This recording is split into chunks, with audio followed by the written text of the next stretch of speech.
IROAR is an acronym, IROAR, that stands for the Idaho Recovery Open Awareness Ride.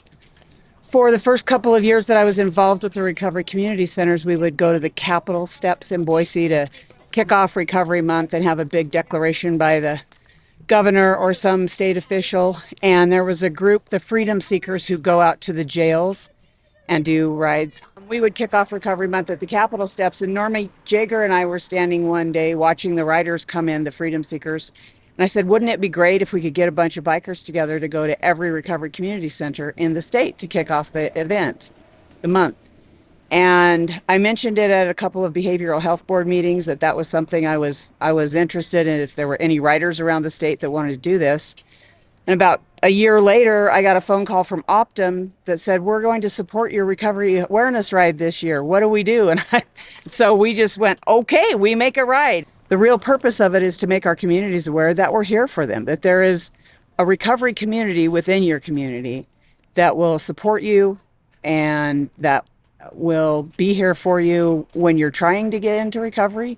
If you're having troubles with mental health, domestic violence, substance use, family trauma, anything that you're going through, it's easier to get through those kind of things in life when you have support. And that's what a recovery community is all about, the people who support one another through their recoveries. It's about bringing awareness to the whole state about recovery. And that's it in a nutshell. It's just recovery. bringing awareness around the state and Saved my life. Definitely.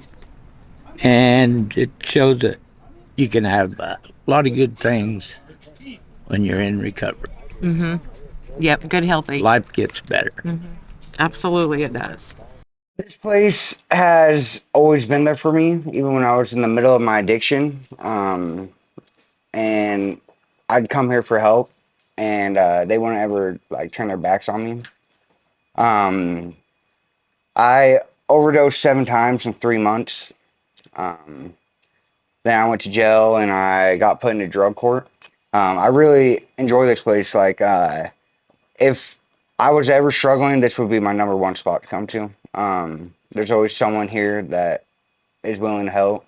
I was a story that nobody thought was going to change. And then one day I got out of jail and couldn't get a hold of anybody on my contacts list. And Miss Stacy Rosecrans roped me in and informed me that I was going to live with her. And it's been a really long journey for me, but Stacy has always been there for me, and not just Stacy, but this whole recovery center. We're incredibly blessed here. I'm privileged to be part of the community that I'm part of. They're more like a family than some families are. A lot of people come from families that have a difficult time communicating with one another and supporting one another. And then we create this pseudo family that does all of those things that maybe some of them didn't find when they were younger or when they had their own families or relationships. We learn how to have healthy relationships together, and we learn how to respect and support one another. The judge 2 weeks ago was talking about how in Emmett you have a community, but you don't have a Calvary. I have a Calvary, and a big part of that Calvary is this building and the people that are in it.